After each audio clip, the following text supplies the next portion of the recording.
아멘. 거기에 줄을 쳐 놓으시고요. 우리 맨 앞으로 사도신경 다시 한번 가보십니다. 사도신경에서 오늘 우리가 살피려고 하는 것은 어딜까요? 맨 밑에 부분에 죄를 사하여 주시는 것과 바로 이 부분을 함께 살펴보려고 합니다. 다시 본문으로 돌아와 주시고요. 죄를 사하여 주시는 것과 이 과가 이제 많이 나오니까 조금 헷갈릴 수 있는데, 죄를 사하여 주시는 것을 믿습니다 라고 하는 신앙 고백이죠. 성경에서 가장 중요한 내용들을 추려서 여기 열거하고 있는데, 그리고 오늘 우리가 이러한 내용들을 믿습니다 라고 하는 고백이고 선포입니다. 뉴스를 보면 우리가 살고 있는 주변에 범죄가 끊임없이 일어나고 있습니다. 이런 현상은 특별히 오늘 우리가 살고 있는 시대뿐이었을까요? 아니죠. 과거에도 그랬고 앞으로도 그럴 것입니다. 왜 이렇게 범죄가 끊임없이 일어나는 것일까요? 성경은 이렇게 범죄가 일어나는 원인을 무엇이라고 설명합니까? 한마디로 말하면 죄 때문이다 라는 것이에요. 여기서 말하는 죄는 일반적으로 우리가 말하는 죄가 아니고, 인간들이 하나님께 범하는 그 죄 때문에 우리가 살고 있는 사람들 이 사회에서 일어나고 있는 그 많은 범죄들이 뿌리가 어디 있다? 인간들이 먼저 하나님 앞에 범죄함으로 말미암아 인간들 사회에서 그런 일이 벌어지고 있다, 이렇게 설명을 합니다. 그렇다면 성경에서 죄를 어떻게 설명해 주십니까? 쏜 화살이 관역으로 가지 않고 관역에서 벗어나는 것, 이것을 성경에서는 죄라고 설명해 주십니다.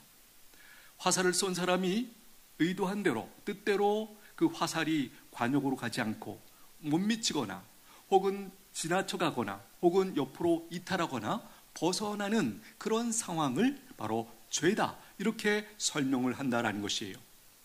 하나님께서 세상 만물과 인간을 창조하시면서 그 속에 법을 주셨습니다. 만물이 그냥 자기가 알아서 살고 돌아가는 것처럼 보이지만 사실은요, 하나님이 그렇게 살도록 정해주신 법이 있고 그 법 안에서 살고 세상 만물이 돌아가고 있는 것이에요. 그런데 그 법대로 살지 않고 그 법에서 이탈해서 행하고 사는 것, 그것을 가리켜서 성경은 죄다, 이렇게 설명을 한다는 것입니다. 예를 들면 부모를 공경하라, 하나님의 법이죠. 그런데 부모를 공경하지 않는다면 바로 그것이 죄다라는 것이에요. 죄는 항상 하나님과 관계가 있습니다. 예를 들면 내가 옆 사람을 미워합니다, 무시합니다. 그러면 그 사람만을 미워하고 무시하는 것이 아니라 그것은 곧 하나님을 미워하고 무시하는 것이 됩니다. 왜 그렇습니까? 마태복음 25장 40절, 너희가 여기 내 형제 중에 지극히 작은 자 하나에게 한 것이 곧 내게 한 것이니라. 옆에 있는 누군가에게 했는데 그것은 그 사람에게만 한 것이 아니라 결국은 하나님께 한 것이다, 그렇게 말씀을 하고 있는 것이죠.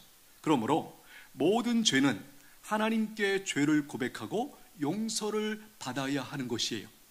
하나님이 우리에게 죄를 용서해 주시는 그 위치에 있게 되는 것이죠.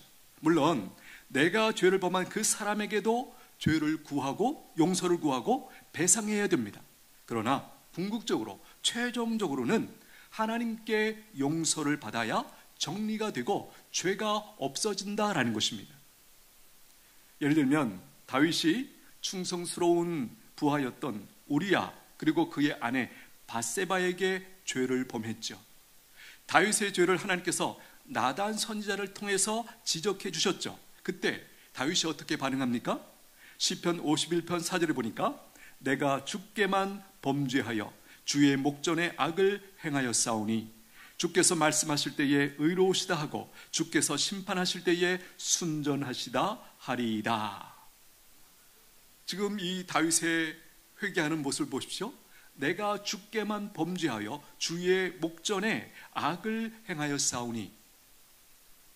밧세바를 범하고 그의 남편인 우리아를 이제 죽이는 그런 일을 행했던 것, 아는 사람이 거의 없었어요. 그런데 하나님께서 보고 계셨고 그것을 나단 선지자를 통해서 지적했을 때 지금 다윗이 이렇게 회개하면서 고백하고 있는 그 장면이에요. 여기 대목이 흥미롭지 않습니까? 내가 주께만 범죄하여 주의 목전에서 악을 행했습니다. 주님께 범죄했다라는 거예요. 그러면 여기서의 의미는 밧세바나 우리에게는 죄를 범하지 않았다는 겁니까? 아닙니다. 그런 얘기가 아니고 그것도 인정하면서 가장 크게는 이 표현이 좀 놀랍죠? 내가 주께만 범죄하여 주의 목전에서 주의 앞에서 악을 행했습니다. 여기 주께만이라는 표현은 하나님 앞에 크고 무서운 죄를 범했습니다 라는 그 죄를 고백하고 있는 것이에요. 뒤에 나오는 내용은 뭐죠? 주께서 말씀하실 때에 의로우시다 하고 주께서 심판하실 때에 순전하시다 하리이다. 이것은 하나님의 심판을 두려워하면서 용서를 구하고 있는 그 모습이에요.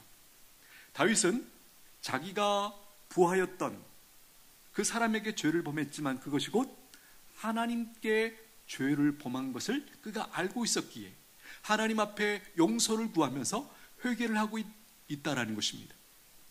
요즘 우리가 누군가를 미워하고 계십니까? 기억하십시오. 그 사람에게만 죄를 범하는 것이 아니라 하나님께 죄를 범하고 있다라는 것이에요. 이 사실을 아는 것이 은혜인 줄로 믿습니다. 하나님의 백성들이 이 사실을 알기에 죄에 대한 상당한 브레이크를 우리가 갖게 되는 것이에요. 아, 옆에 있는 사람을 왜 사랑하라고 말씀하셨는지, 왜 존중하라고 말씀하셨는지 우리는 깊이 깨닫게 되는 것이죠. 하나님께서 하나님의 법과 뜻을 인간에게 어떻게 알려주셨을까요? 율법을 통해서 알려주셨습니다. 하나님의 법과 하나님의 뜻을 담고 있는 것이 바로 율법이죠. 그리고 그 율법이 십계명이라는 그 십계명 안에 농축되어 있습니다. 율법 그러면 구약에 있는 전체의 내용을 가리켜도 그렇게 우리가 표현할 수 있고요. 모세오경을 가리켜서 우리가 율법이라고도 합니다. 어쨌든 그 율법은 십계명 안에 농축이 되어 있는 것이죠. 십계명 내용을 우리가 잘 알고 있습니다. 크게 둘로 나눌 수 있죠. 1계명부터 4계명까지 한마디로 하나님을 경외하고 사랑하라. 5계명부터 10계명은 무엇입니까? 이웃을 사랑하라. 이것이죠. 그러니까 예수님께서 하나님께서 구약에서 주신 그 모든 계명, 모든 율법의 내용을 이 두 내용으로 딱 요약해 주셨죠. 모든 율법. 우리가 율법 생각하면 법전 같아서 머리가 어지럽죠. 너무 많고, 그렇죠? 그런데 예수님이 딱 두 가지로 요약해 주신 거예요. 하나님을 사랑하라. 그리고 이웃을 사랑하라. 이것이 구약에서 가르쳐 주신 모든 율법의 요약이다. 이렇게 우리에게 가르쳐 주셨어요. 그래서 모든 죄는 이 두 계명을 어긴 것과 관련이 있습니다. 내가 동무하는 일이 선한 일인지 악한 일인지 어떻게 구분할 수 있습니까? 하나님을 사랑하는 일인가? 내가 도모하는 일이 하나님을 사랑하고 이웃을 사랑하는 일인가? 이 기준을 가지고 분별하면 다 분별이 된다라는 것이에요. 실제로 한번 해보십시오. 여러분들이 악한 생각이 떠오르고 내가 뭔가 원수를 갚고자 하는 그런 마음이 일어날 때 이 두 계명, 내가 이렇게 하는 것이 하나님을 사랑하는 것인가? 그리고 이웃을 사랑하는 것인가? 이것으로 충분히 분별이 된다는 것이에요. 그 누가 하나님의 눈을 피해서 범죄할 수 있을까요?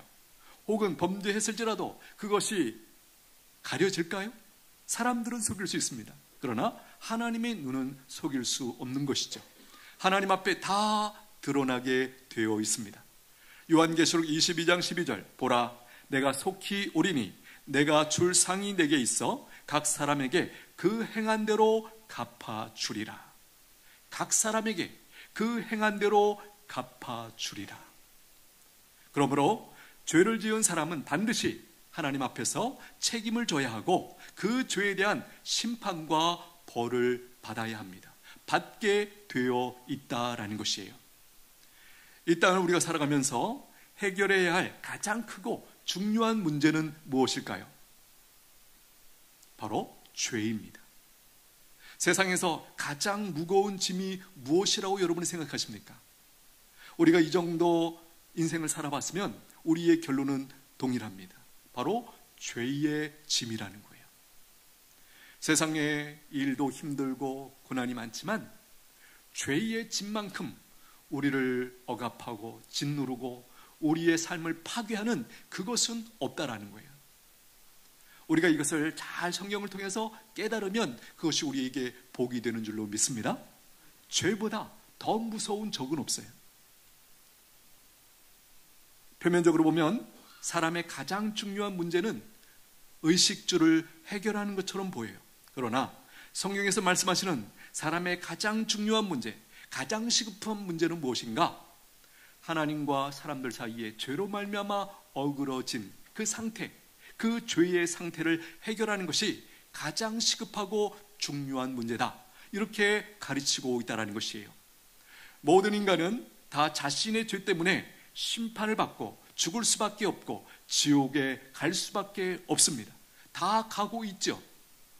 한 사람도 예외가 없습니다. 이것이 인간이 처한 현실입니다. 그렇다면 어떻게 죄를 해결할 수 있습니까? 어떻게 죄를 용서받을 수 있을까요? 사람들에게는 방법이 없습니다. 오직 하나님께서 주신 방법만 있습니다. 하나님께서 구약 성경을 통해서 사람들에게 죄를 용서받는 방법을 가르쳐 주셨죠. 그것이 바로 이스라엘의 제사 제도입니다. 제사 제도는 하나님께 죄를 용서받는 방법을 하나님께서 인간들에게 가르쳐 주신 것이에요. 또 다르게 말하면 하나님께서 사람들의 죄를 용서해 주시는 방법을 가르쳐 주신 것이죠. 원래 죄를 지으면 그 죄에 대한 형벌을 자기가 받아야 됩니다. 당연한 얘기죠. 그런데 자기 죄에 대한 형벌을 자기가 받지 않는 방법 딱 한 가지가 있습니다. 그것이 무엇일까요? 하나님께서 우리에게 은혜로 주신 대안이에요. 그것은 다른 사람이나 다른 무엇이, 다른 동물이나 이런 것들이 나 대신 죄의 형벌을 받으면 내가 나의 그 죄에 대한 형벌을 받지 않아도 된다. 이게 성경에 하나님께서 알려주신 모든 제사법의 핵심이 바로 이것이에요. 원래 죄는 그 죄 지은 사람이 죄의 형벌을 받아야 돼요. 그런데 하나님께서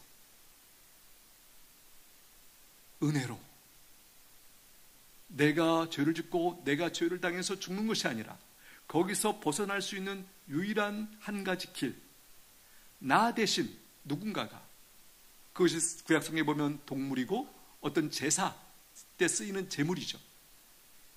그렇게 하면 너희가 용서를 받는다. 오늘 본문 보십시오. 27절 한번 읽어주십시오. 시작.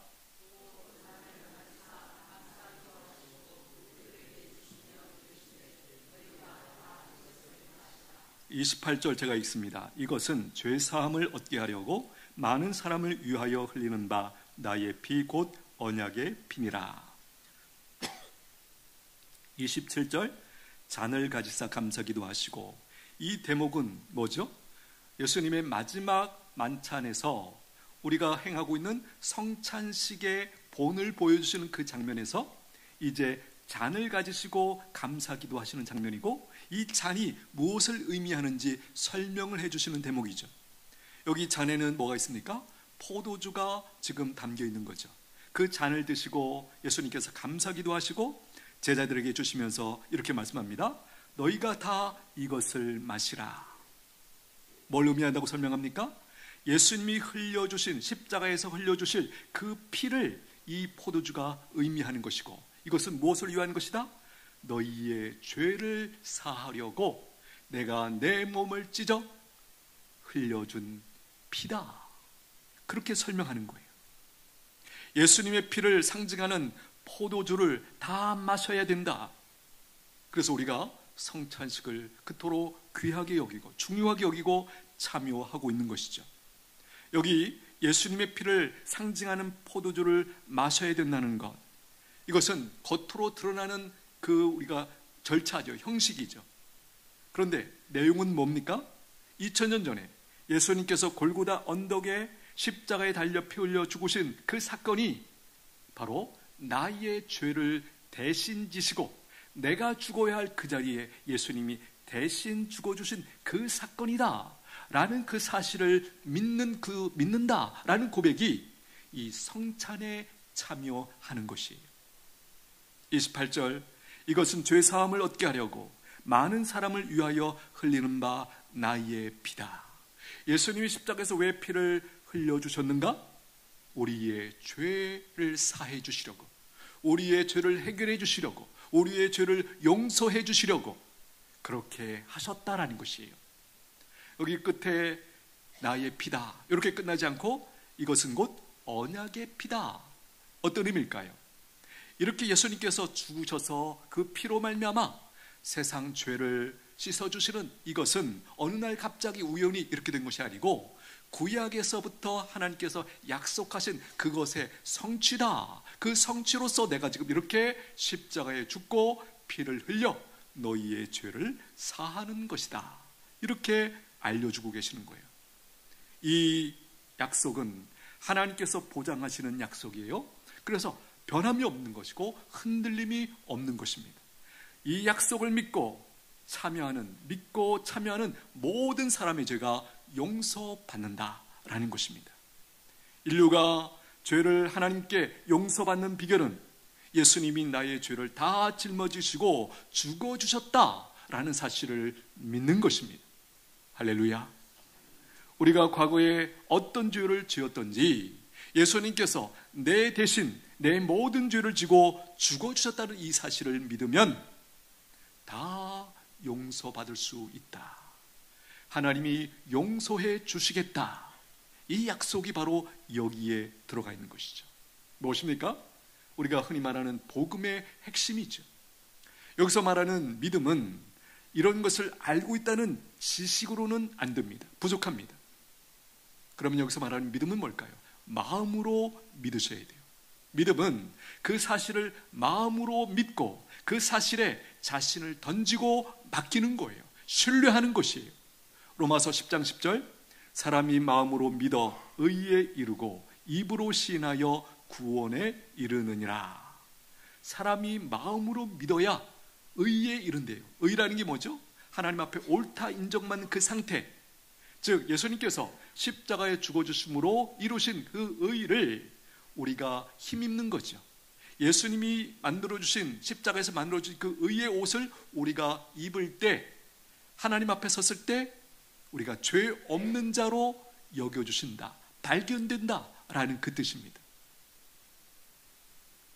사람이 마음으로 믿어 의에 이르고, 그 다음이 중요하죠. 입으로 시인하여 구원에 이르느니라. 입으로도 시인해야 돼요. 마음으로만 믿으면 안 되고 입으로 시인해야 돼요. 그래서 우리가 세례를 베풀 때 저랑 그분만 골방에 모여서 하지 않죠. 교회 앞에서, 성도들 앞에서 문답을 하잖아요. 당신이 이런 것을 믿습니까? 예, 예. 확인하고 공중 앞에서 여러분들 다 증인이죠. 아, 저분이 예수님을, 또 예수님이 구원을 위해서 이루신 그 사역들을 다 믿는 사람이구나. 우리가 확인하고 그것을 근거로 우리가 세례를 베풀고, 세례를 베푼 이후에는요, 바로 이 성찬에 그분들이 참여할 수 있게 되는 것입니다. 바로 이런 원리가, 이런 맥락이 여기 있는 것이에요. 로마서 5장 말씀 한번 띄워주십시오. 같이 읽겠습니다. 시작. 우리가 아직 죄인 되었을 때에 그리스도께서 우리를 위하여 죽으심으로 하나님께서 우리에 대한 자기의 사랑을 확증하셨느니라. 우리가 아직 죄인 되었을 때에, 예수님께서 우리가 깨끗해졌을 때 이뻐해 주시고 우리를 위해서 죽어주신 게 아니에요. 놀랍게도 우리가 아직 여전히 죄인이었을 때에 그리스도께서 우리를 위하여 대신 죽어주셨대요. 내 죄를 그분이 다 짊어지시고 내가 죽어야 할 그 자리에 그분이 대신 죽어주심으로 이 사건은 무엇을 우리에게 보여주는 것입니까? 뒤에 나오죠. 하나님께서 우리에 대한, 나에 대한 자기의 사랑을 확증하셨느니라.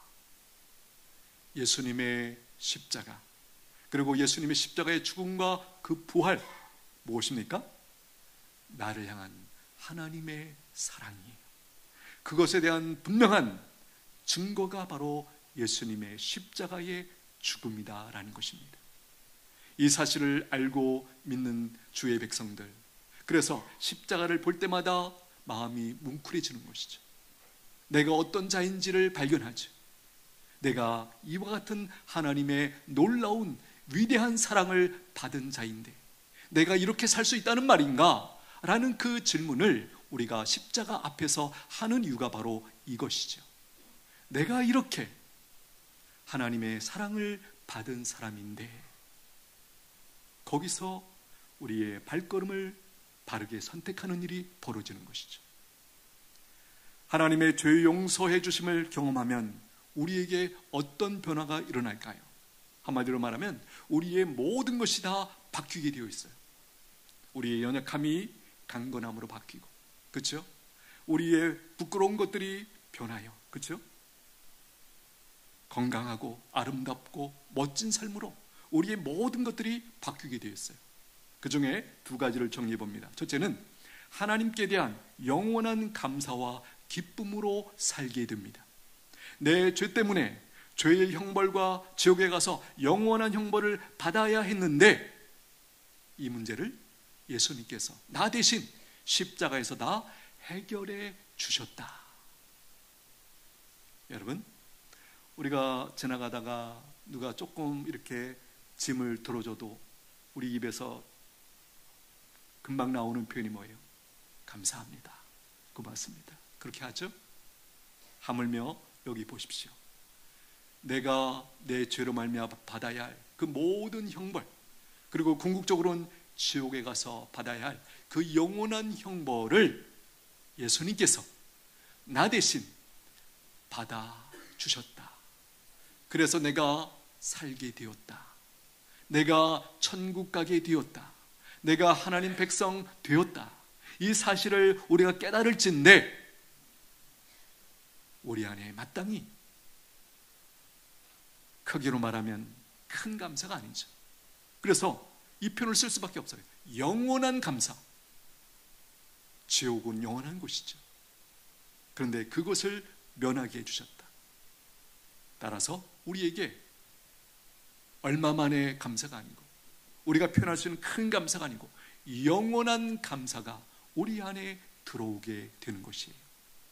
정말 예수님을 믿고 죄사함을 받았는지 확인하는 방법이 있어요. 뭘까요? 내 마음에 영원한 감사가 있게 되었는가 확인하시면 됩니다.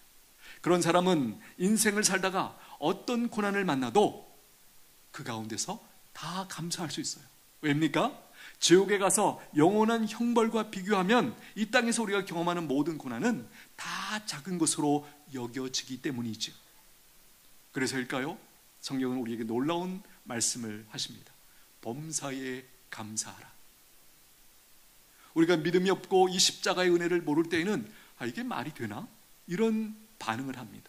그러나 이 십자가를 통해서 우리의 모든 죄를 용서해 주셨다, 사해 주셨다. 그 결과 내가 영원한 생명을 얻고 지옥 가지 않고 죄의 형벌을 받지 않고 천국 갈 수 있게 되었다라는 이 진리가 깨달아지면 수긍이 되죠. 그야말로 우리의 지금의 당장의 상황이 아무리 어렵고 힘들어도 낙심되는 상황이 있을지라도 구원받은 백성들에게는 그 안에 꺼지지 않는 영원한 감사가 있는 줄로 믿습니다. 그 감사가 다시 우리의 이 분별하기 어려운 상황들을 능히 평정하고 건강하게 우뚝 서서 믿음의 길을 곧게 걸어가게 하시는 힘이고 능력인 줄로 믿습니다. 로마서 5장 11절 말씀 한번 띄워주십시오. 읽겠습니다. 그뿐 아니라 이제 우리로 화목하게 하신 우리 주 예수 그리스도로 말미암아 하나님 안에서 또한 즐거워하느니라. 여기 화목하게 하신, 하나님과 우리 사이를 화목하게 하셨고, 또 사람들과 사람 사이에 화목하게 하셨고, 더 나아가서는 자연과 화목하게 하신, 이 화목하게 하신 그 예수님의 그 피 때문에, 그 다음에 끝에 뭐라고 말합니까? 하나님 안에서 또한 즐거워하느니라. 여기 즐거워한다는 말은 기쁨을 누리게 하셨다라는 뜻이에요. 이런 감사와 기쁨이 있으면 내 삶의 모든 영역이 다 바뀌게 되어 있어요. 상상이 되십니까? 내 안에 끊이지 않는 영원한 감사가 있고 영원한 기쁨이 있어요. 내가 이것을 누릴 수만 있다면 내가 지금 살아가는 모든 상황 속에서 어떻게 느끼고 반응하면서 살게 될까요? 고난이 있을 때 물론 약간 우리가 흔들리고 낙심하고 그렇게 할 수 있죠. 그러나 그것에 압도되지 않아요. 여러분, 우리가 샘물이라는 개념을 알고 있죠. 샘물이 참 왜 사람들에게 많이 이렇게 그 묘사를, 그 의미를 묵상하게 하죠? 샘물은 아무리 그 상황이 갑자기 꾸정물이 되고 더러운 것이 있어도 샘물이 올라오기 때문에 시간이 필요하지만 다 정화가 되죠. 깨끗하게 되죠. 우리도 마찬가지입니다. 우리가 이 땅에 살아가면서 어려움이나 고난이나 근심 걱정 이런 거 없을 수가 없어요. 있지만 우리 안에 이 영원한 샘물, 하나님이 십자가를 통해서 우리에게 주신 그 사랑, 그 감격 때문에, 그 감사와 기쁨 때문에 우리가 시간이 필요하지만 반드시 일어서서 믿음의 길을, 승리의 길을 걸어가게 되는 줄로 믿습니다. 이렇게 되면 내 안에, 내 삶 가운데 어둠이 머물지 못합니다. 또 죄를 지을 때마다 예수님의 십자가 피를 의지해서 늘 용서받을 수 있죠. 그래서 우리가 회개 기도를 우리가 하는 것 아니겠습니까? 하루를 마칠 때도 혹은 주일날 교회 와서도 우리가 한 주간을 돌아보면서 회개하는 이유가 뭐예요? 요한일서 1장 9절, 만일 우리가 우리 죄를 자백하면 그는 미쁘시고 의로우사 우리 죄를 사하시며 우리를 모든 불의에서 깨끗하게 하실 것이요. 우리가 자백하면, 여러분, 죄를 깨닫는 게 그래서 은혜예요. 깨달으면 뭐죠? 자백할 수 있고, 자백하면 하나님의 약속대로 우리가 용서받을 수 있기 때문이죠.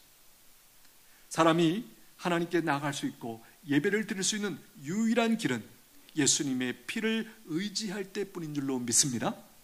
예배의 성공은 어디에 달려있는가? 우리가 하나님 앞에 온전히 나갈 수 있어야 돼요. 나갈 수 있기 위해서는 전제가 뭐죠? 죄가 없어야 되는 거죠. 그 죄는 우리가 어떻게 죄를 없이 할 수 있습니까? 예수님의 피에 의지하여 회개함으로 자백할 때 하나님께서 용서해 주시는 거죠. 그래서 이 표현을 다시 한번 보십시오. 우리가 하나님 앞에 나아가서 예배드릴 수 있는 유일한 길은 뭐다? 예수님의 피를 의지해서만 가능하다. 그래서 우리가 예배를 시작할 때 드리는 임례성이 뭐예요? 보혈을 지나. 이 표현이 여러분 이해가 되십니까?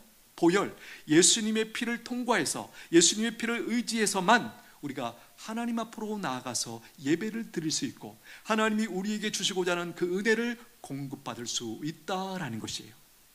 이 의미를 생각하시고 우리가 처음 예배 시작할 때 드리는 보혈을 지나, 왜 보혈을 지내야만 하는가, 그것을 여기서 가르쳐 주시는 거죠. 우리가 하나님 앞에 예배 드리러 나왔는데 하나님의 은혜와 또 사랑과 그 은혜에 대한 감격이 없다면, 느껴지지 않는다면 무엇 때문일까요? 하나님이 우리에게 은혜를 안 주시기 때문입니까? 이렇게 오해하는 분들도 계세요. 그게 아니죠. 하나님과 우리 사이를 가로막을 수 있는 유일한 것이 있다면 뭘까요? 바로 죄입니다. 나의 죄. 그렇죠?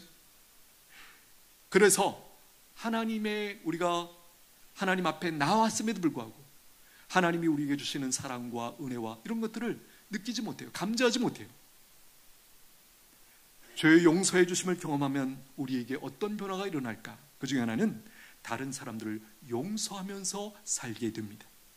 내가 하나님께 큰 죄를 용서받았다는 사실을 아는 사람들은요, 다른 사람이 나에게 잘못한 것을 어떻게 여길까요? 작게 여기고 수월하게 용서해 줄 수 있게 됩니다. 마태복음 18장에 나오는 10,000달란트 받은 자, 그리고 100데나리온 받은 자 탕감 받은 사건을 기억하시죠? 왕이 자기에게 10,000달란트 빚진 자, 10,000달란트면 어느 정도인가? 그 사람이 평생 일해서 한 푼도 안 쓰고 다 갚아도 갚지 못할 만큼의 큰 빚이었어요.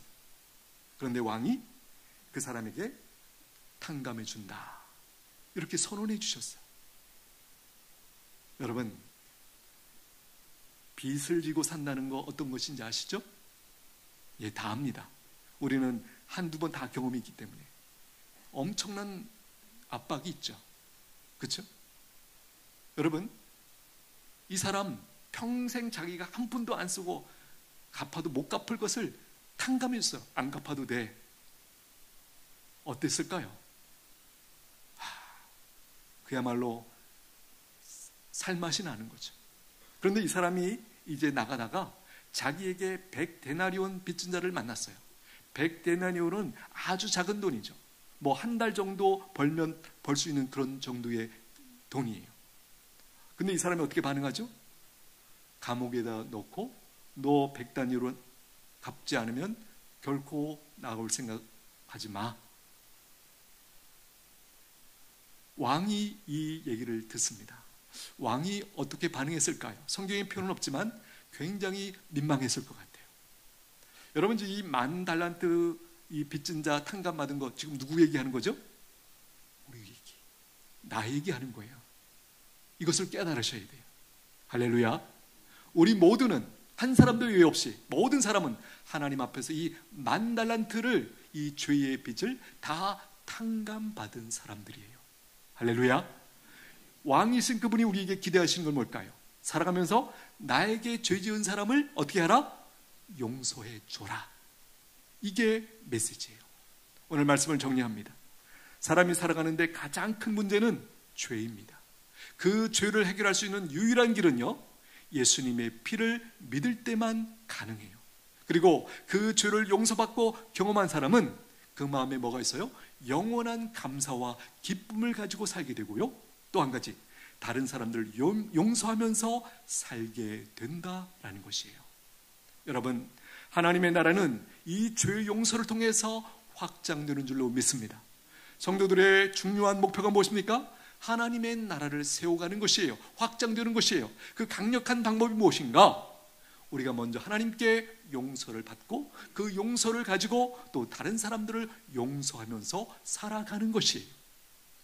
여러분, 원수 갚는 마음이 얼마나 힘든지 다 아시죠? 이것도 설명이 필요 없어요. 왜? 우리는 한두 번쯤 다 경험해 봤기 때문에. 내가 원수를 갚는다. 그럼 어떤 일이 벌어지죠? 이 짧은 인생을 평생 그 대상을 묵상하다가 인생 다 끝나는 거예요. 여러분, 세상에 그렇게 할 일이 없습니까? 원수 갚는 것이 최고예요? 아니에요. 하나님께서 우리에게 주신 아름다운 것들, 좋은 것들, 멋진 것들, 우리가 믿음으로 누려야 할 것들이 엄청나게 많아요. 그런데 원수 갚고자 하는 마음이 내 안에 들어오면 그것밖에 안 보여. 거기에 전념해, 그거에 집중해. 내 시간, 에너지, 모든 것을 거기에 집중해. 그 마음이 어떻죠? 너무 힘들죠. 아프죠. 우울하죠. 어둡죠. 그렇게 살기를 원하십니까? 하나님은 바로 여기에서 우리를 구원해 주신 거예요. 원수 갚는 것은 내게 맡겨라. 오늘 앞에서 살폈잖아요. 모든 죄는, 모든 사람은 하나님 앞에서 자기가 행한 대로 갚음을 당한다라는 거예요. 오늘 우리에게 주신 이 은혜, 죄의 사함을 받고 살아갈 수 있는 이 놀라운 은혜, 우리가 깨닫고 믿음으로 누리실 수 있게 되기를 축복합니다. 같이 기도하겠습니다. 이렇게 기도하면 좋겠습니다. 내가 사람들에게 짓는 죄가 하나님께 짓는 죄였다는 것을 깨닫게 하여 주시옵소서. 그 사람에게만이 아니고 바로 결국은 하나님께 죄를 짓고 있다는 것을 깨닫게 하여 주옵소서. 내가 죄를 용서할 사람은 용서하고 또 누군가에게 용서를 구해야 된다면 기꺼이 구하는 그 마음을 허락하여 주시옵소서. 예수님의 피로 말미암아 모든 죄에서 해방되고 자유인으로 살게 하여 주시옵소서. 우리 잠시 한번 같이 기도합니다. 하나님 아버지, 감사합니다. 우리의 죄를 사해 주시려고 예수님께서 십자가에 달려 피 흘려 주신 것을 오늘 다시 한번 깨닫게 해주시니 감사합니다. 하나님, 사람들에게 짓는 죄가 결국에는 하나님께 죄를 짓는 것을 깨닫게 하여 주옵소서. 내가 죄를 지은 것이 있다면 용서를 구하게 하시고, 나에게 용서를 구하는 자가 있다면 기꺼이 용서해 주는 그 은총을 허락해 주시고, 참으로 죄에서 해방되어 참 자유인으로 살아가는 그 은총을, 그 복을 누리게 하여 주시옵소서. 오 하나님, 오세 우리 가운데 임재하여 주시옵소서. 예수님의 이름으로 기도하옵나이다. 아멘. 찬송가 438장 올려